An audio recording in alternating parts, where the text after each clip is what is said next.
Hello, everyone, and welcome to episode 6 of Careers in Aviation, brought to you by Adorn Before Flight. I'm your host, Bernard Green. Collins Aerospace on board 3177.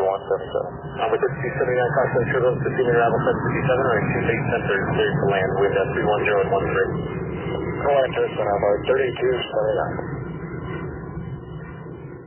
3279. Behind me is the state-of-the-art cockpit of a Boeing 787 aircraft. You'll notice that there are several computer-like displays in this cockpit. These flight displays provide information, of course, to the pilots flying the aircraft. But who makes these systems work? And who gets to decide what information gets to be displayed on these flight displays in the first place, and when and how it's displayed? And how do these individuals even find themselves in such a role in the first place? Today, we're going to meet Ramone Hemphill, an avionics systems engineer who helps make these types of aircraft systems work. Have you ever met anyone who does anything like that? If not, would you like to? I was hoping you'd say that, because I would too. So let's go meet an avionics systems engineer. So Ramone Hemphill, how are you doing today, sir? I'm good. I'm excited. Definitely excited. I'm glad we were able to make this happen, and I appreciate you putting time in this kind of thing. And this is essentially journalism for us. It's a really big deal, man. So thank you for having me.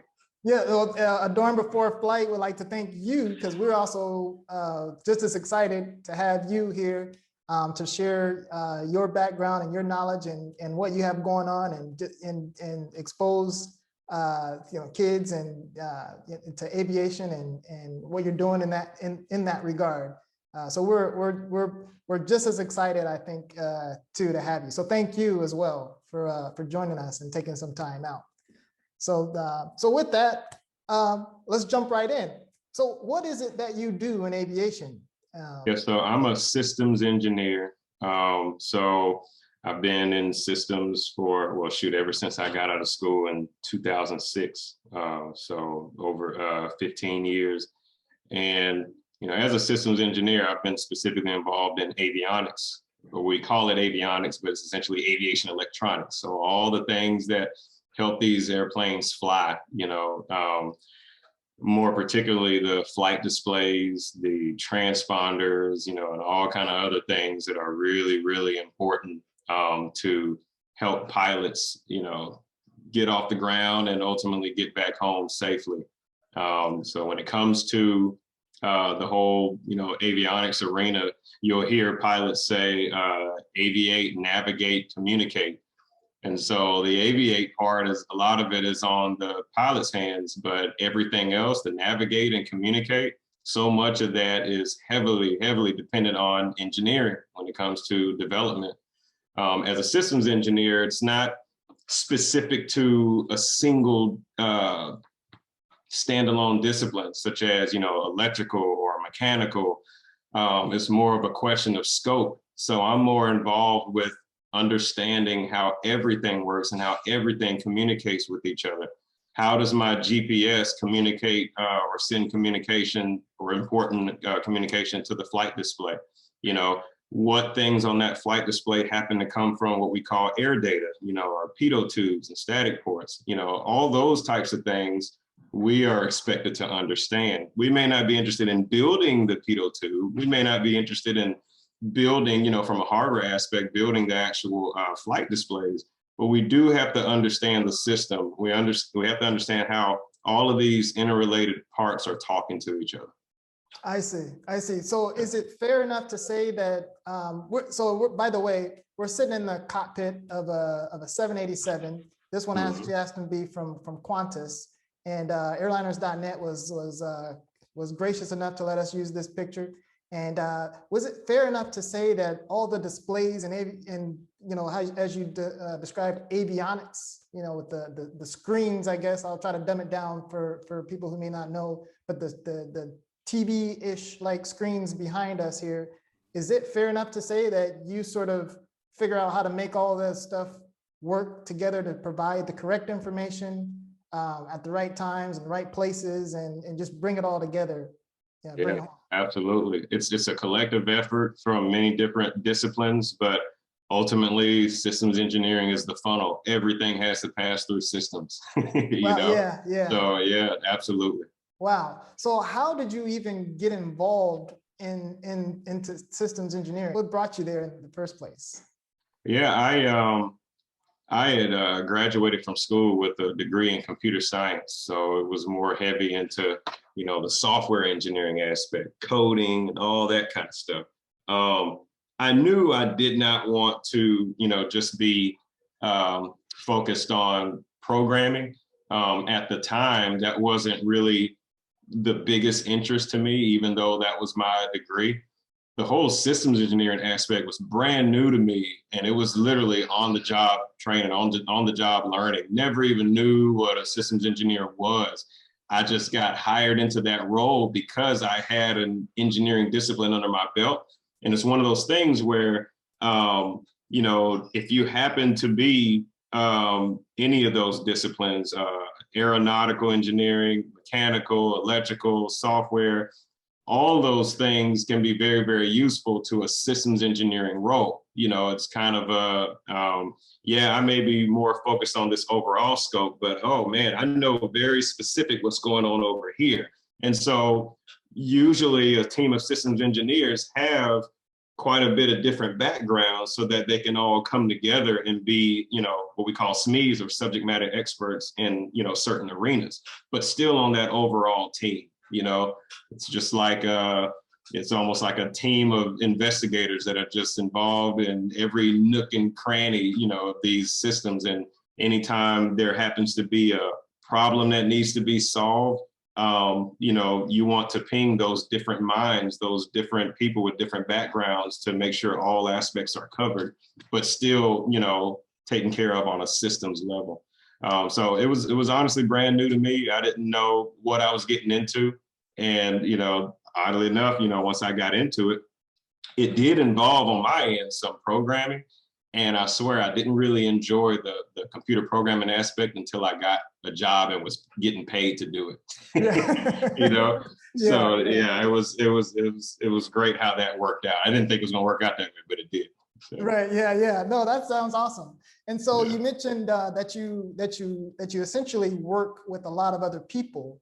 How diverse are these people that you're working with now today, where you are now?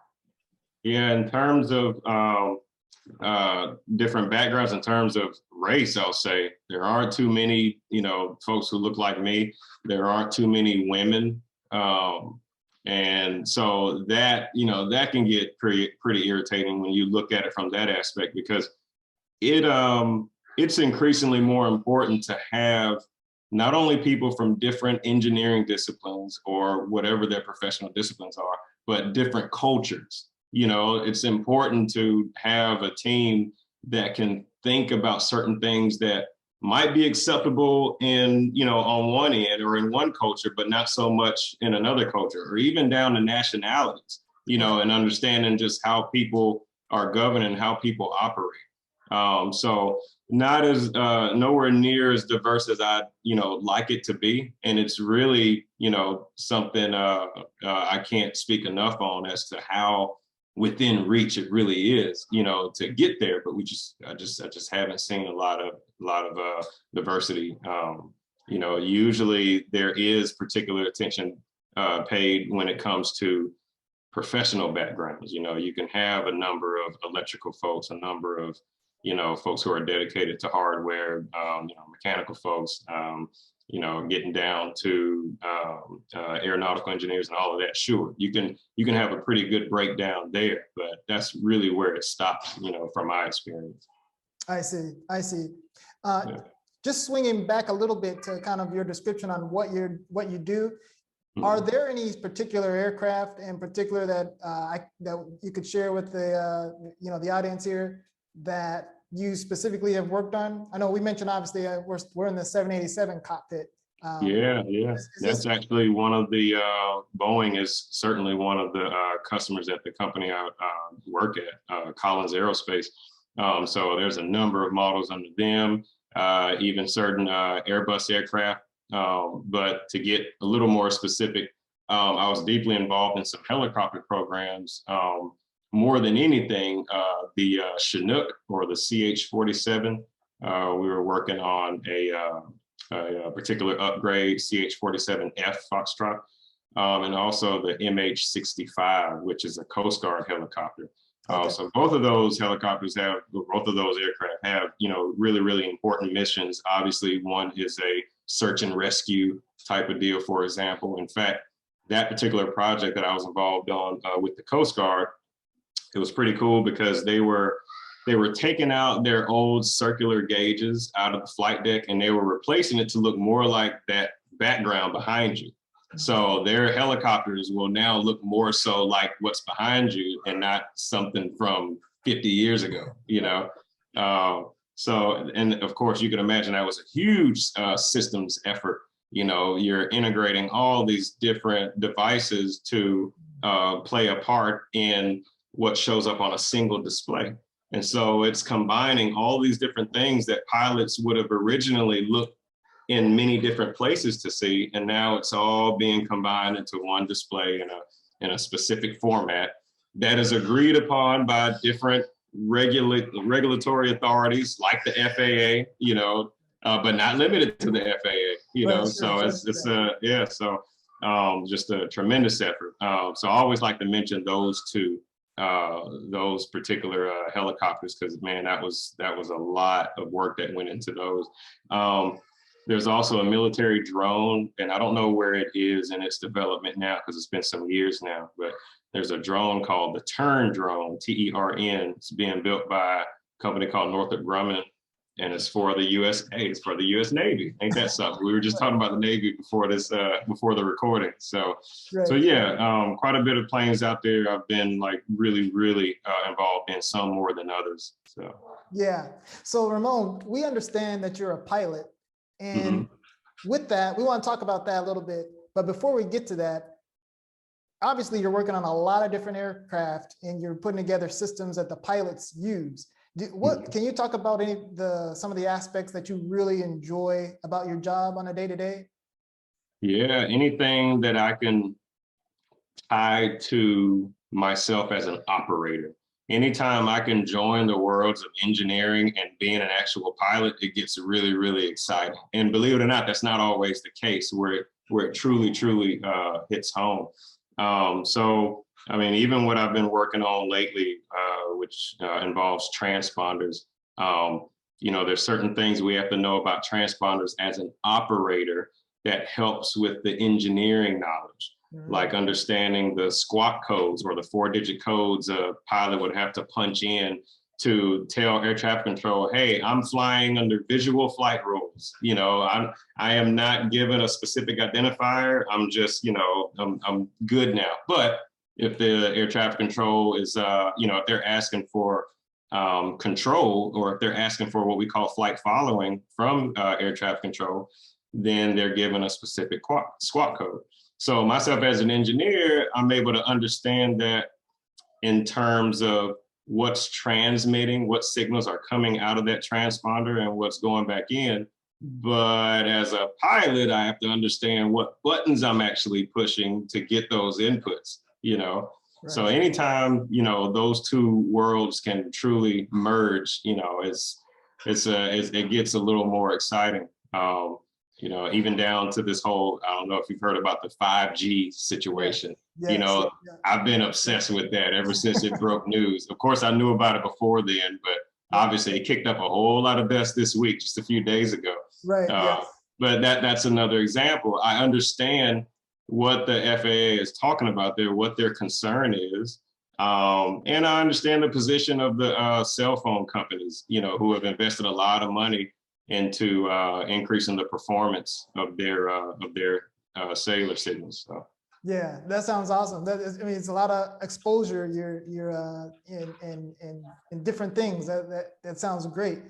So Ramone, conversely, you know, with all these great things that you're getting to do on a daily basis, is there anything that's not as great that you have to go through, you know, on a day-to-day or just in general? Yeah.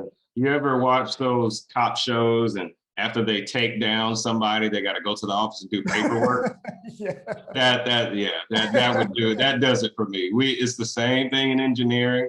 It's not like watching Iron Man and you throw some cool rock and roll music on, and next thing you know, he has a whole new iron suit. It does not work like that, especially the fact that it's just Iron Man. It's nobody else, you know.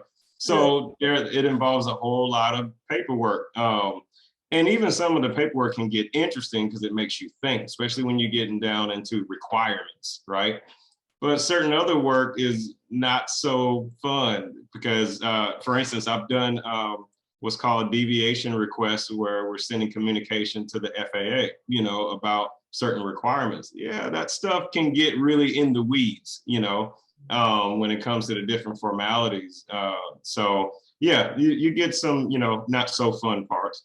But sometimes it just depends on the subject matter. Some paperwork ain't so bad. Some paperwork is very, very interesting. But some of it, you're like, oh man, I'd rather be in a lab pressing some buttons, you know, that kind of thing. Right. Yeah. So you know, we have a lot of students here. Is there anything that any advice that you would give them to kind of be able to deal with some of the not so great things? Of course, you know, everybody obviously is different. You know, some people might like doing, you know, paperwork and that type of thing, maybe a little, or not hate it as much as some other people. Is there any advice that you might have for people who are, you know, in school now and trying to think of classes that they might want to take, or, you know, electives and along those lines? Is there any advice that you might have for them? Yeah, I would say for everything that you get involved in, understand the impact. Understand the impact on other people's lives. Understand the impact on humanity. You know, the better part of engineering is about making our lives, you know, a bit easier and making, you know, certain processes a lot safer, you know, and less prone to human error, if you will. So sometimes understanding the bigger picture, you know, will get you through, oftentimes will get you through those, you know, tougher moments. You know, understand that there's a reason behind what you're doing, understand that there is a purpose behind what you're doing. And for as long as you can stay passionate about that, you know, it'll get you, to me, it'll get you through those tough times, if that makes sense. Yeah. Wow, that's great. That's great advice. I really appreciate that. I have to remember that sometimes in case I run out of my own. Yeah. Shoot, especially with the, you know, with your involvement in the FAA, you know that full well, man. That there's a whole lot of responsibility, you know. Oh yeah. So, that's definitely true. That is definitely true.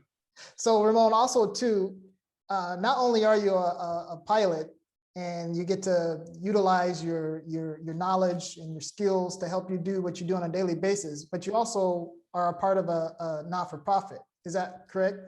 Yep. Would you mind sharing it with us a little bit more about it? Yeah, back in August of 2020, so not too long ago, it's still brand new in my head. I founded an organization called the 99th Squadron. And sometimes I forget to explain where the name comes from. And I'm glad you and I had a short conversation before the recording, because it's reminding me to explain that a little bit. So the 99th Squadron goes back to the days of the Tuskegee Airmen, you know, a tremendous, you know, talented group of Black pilots who fought in World War II as fighter pilots and bombers and navigators. And so the general military makeup of the Tuskegee Airmen mostly consisted of, well, I'm going to give an example, but there was the 332nd Fighter Group.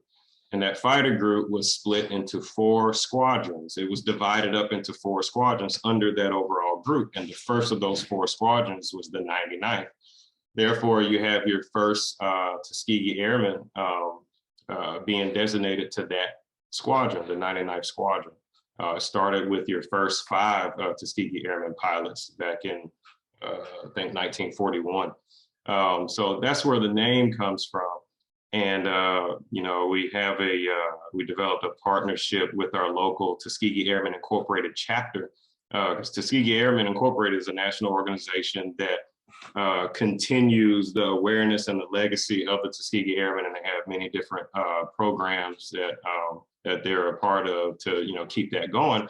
And so we linked up with them, and I actually met up with one of the daughters of the first 5 Tuskegee Airmen, the daughter of George S. Spanky Roberts. And that's how we kind of got the blessing to move forward and carry on that namesake. So much that our second squadron, or our group of students, our cohort of students that take on our 5-week curriculum each year, was actually named after that pilot. So that's what it's about. It's really about getting more minorities into aviation. The centerpiece behind it is a 5-week curriculum that we send students through, where they meet up once a week on Saturdays for an hour, followed by homework, followed by a 30-minute review on Wednesdays. And much of it is virtual, but a couple of them are in person, because there's just certain lessons where it's counterproductive to do virtually, and it just makes more sense to do in person.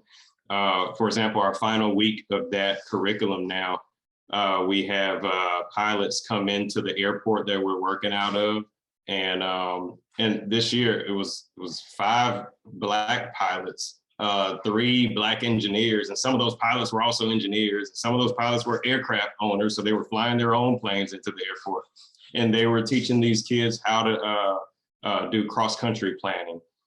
Meaning they were all given certain missions or scenarios to jot out using their aerial maps, or what we call sectional charts, like the one behind me. And they were, for example, they needed to know, you know, if they were given a flight from, let's say, Miami to Orlando, you know, how far is it? What direction do they have to go as far as heading is concerned?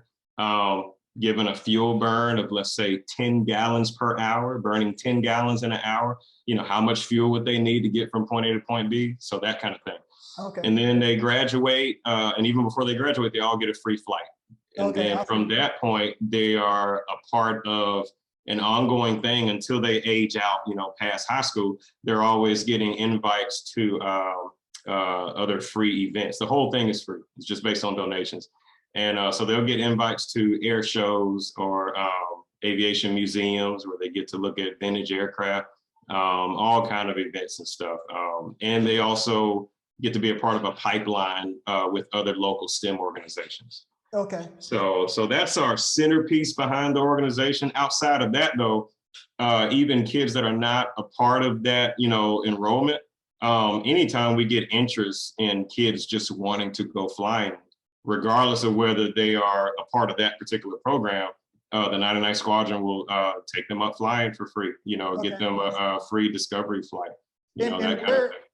And I'm sorry, where is the general locale, in case? Oh, it's in Brevard County, Florida, which is just east of Orlando. So Melbourne, Florida, and those surrounding cities, Titusville, Palm Bay, but all of Brevard County. It would be great to be able to expand one day, but that's where we've started, you know, and it's been, yeah, we've been in that area for the last year and a half, almost a year and a half. Okay, awesome, awesome. Yeah. And then also too, I suppose some of those graduates, they might consider becoming, you know, the next, you know, yes. You know, how let's see, from a schooling aspect, you mentioned that you majored in computer science. Is that sort of what you would recommend people to do if they were interested in being a systems engineer as well? Or is there other alternative? I know you mentioned, you know, there's a lot of diversity within the engineering that field or group that you work within to do what you do. Is there what other types of engineering or majors might students consider to they could do what you do? Yeah, it doesn't have to be computer science. You know, it could be mechanical engineering, it could be aeronautical engineering, it could be I wouldn't get into something like, well, at least if you're going into the aviation field, I wouldn't do anything like civil engineering. That would be kind of a different route. However, civil engineering would work along the lines of, the planning aspects, kind of what you're involved in. I would imagine, you can probably speak better than I can on that, but I would imagine when it comes to facility planning and that kind of thing, and looking at things through the lens of, how do we best serve this city, with this airport, then you could even get into civil stuff. But as far as my particular path, you got electrical, mechanical, obviously you got software or, computer science, aeronautical, all of those would definitely work. That's what I usually see. In terms of what I see the most, I mostly see, probably more than anything, I see a lot of electrical engineers, a lot. And I can understand why. You're talking about aviation electronics. So, but yeah, I see a whole lot of electrical. I could definitely say that. And you can even come out with a systems engineering degree itself, if you want to go that route. I know, I graduated from North Carolina A&T State University in Greensboro, North Carolina, and they had a major that was at the time systems and industrial engineering. Okay. So that's another option to go. It's just that with those other majors that I put out there, you would have the opportunities to specifically, involve yourself in kind of the nooks and crannies where it's helpful, because, it's so, specific. You could be involved in the development of the software behind those primary flight displays that are in the picture behind you. That would be obviously a computer science degree, doing the actual coding. So yeah, there's a number of options out there to go that route. And who knows, you may get an electrical engineering degree and just decide to be an electrical engineer, and you would still be on teams with systems engineers, but you may be more specific to, certain other tasks. So yeah, but that's what I see more than anything, is probably electrical, even more than computer science. And there is an advantage to that. If you come in there with a computer science degree, understanding that there's not as many of them, then it kind of, puts you out there as being unique. So I didn't plan for it to be this way, but it certainly has worked to my benefit. Yeah. Well, that's a good footnote to put out there, I guess. Too. Yeah. Thanks for that. So, Ramone, if there were some students that wanted to get in touch with you because they were just even more curious or just had even more questions to ask you, is it okay for them to contact you? Yeah, I absolutely encourage it. So I guess the best way would probably be email, so they can reach out to us through the nonprofit, which is squadron.99th@gmail.com. So that's the word squadron, SQUADRON.99th, like the number 99th@gmail.com. Okay. And and our website, as far as checking out what we do on the nonprofit side, is the 99th.org. So THE99th.org. And you'll see some, I mentioned that because you'll also see some things on there as far as there's a videos link, and I actually make these video compilations every year. And they'll definitely enjoy that, just kind of seeing what that's like. In the past couple of years, we've upgraded our technology a bit. So a lot of those flights that you'll see in those videos shows, real-time telemetry. So you can see the current altitude, airspeed, vertical speed, how fast I'm climbing and descending, that kind of thing. Even down to heading and track, just showing, what our actual track was in the air. So yeah, awesome. Definitely check those out too. Yeah, okay. We'll definitely do that. So Ramone, in closing, is there anything else that you would like to kind of share or say, or just any advice or just anything? Yeah, just understand that sometimes when you talk engineering, folks think about, or folks may get a little intimidated. Maybe it's the math aspect of it. whatever it is, if it's something that you truly want to do, just go for it. You owe yourself, that shot, even if it means that it might, be more difficult for you than others. So what? I wasn't a natural at this stuff. I literally chose, in my mind, the hardest major I could have chosen, but I knew what the payoff would be. I knew that I could make a good living from it as far as income. And I didn't feel like I had any issues getting a job, So, I mean, that for me was enough of a motivation. And I didn't even know that there would be the bonus of being involved with airplanes. That was the icing on the cake. So, whatever your reservations may be, just don't let it discourage you. And one more thing I would add, and I say this to my own children, be an aggressive student. Understand that if you walk out of that classroom and there's something you don't know, if you feel like you've been paying attention, then you need to hold your instructors accountable. Ask them questions. Understand that you care. Understand that, you're trying to succeed. You're trying to take all that knowledge in. Don't be afraid to ask questions. A lot of times when we as students ask questions, we ain't the only one with that question in our head. So be that person, be that aggressive person. That's something that I wish I best understood, when I was an undergrad, but unfortunately I didn't really catch on to that until grad school, So, just be an aggressive student. That's no matter what you pursue. That's whether it's college, that's whether it's obtaining a certain certification, that's whether it's learning something new on the job. Hold that instructor accountable, take in everything he or she knows, but it's going to take some aggression. It's going to take some assertiveness, speak up, speak for yourself. And believe it or not, you'll also be speaking for other people. Right. Yeah. Yeah. That's sounds like phenomenal advice. I really appreciate you sharing that with everybody here, because I'm sure, I definitely plan to take what you just said and share it as we go along in my paths with coming across students and stuff too. So yeah, I'm just gonna go ahead and let you know I'm gonna steal that until. Hey, absolutely, please do, because like I said, I wish I understood it, at a younger age, So it's extremely important. Yeah, yeah. Well, Ramone, we really appreciate you coming on and sharing all of your experiences and your knowledge and your background. I'm certain that someone will definitely find some benefits in it, and who knows, maybe they'll be, they'll take your place one day when you move along, so to wherever else, great and wonderful things you're going to be you have yet to accomplish. So on behalf of Adorn Before a Flight, we'd like to truly thank you for sharing with us today. Thanks a whole lot. I appreciate it. Oh, hey everyone. So before we take off here, I just want to say thank you for allowing us to introduce you to an avionics systems engineer. Do you have a question for Ramone that I did not ask?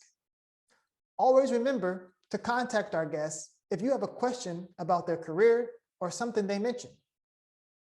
To find their contact information, visit our website or view the information in the description below.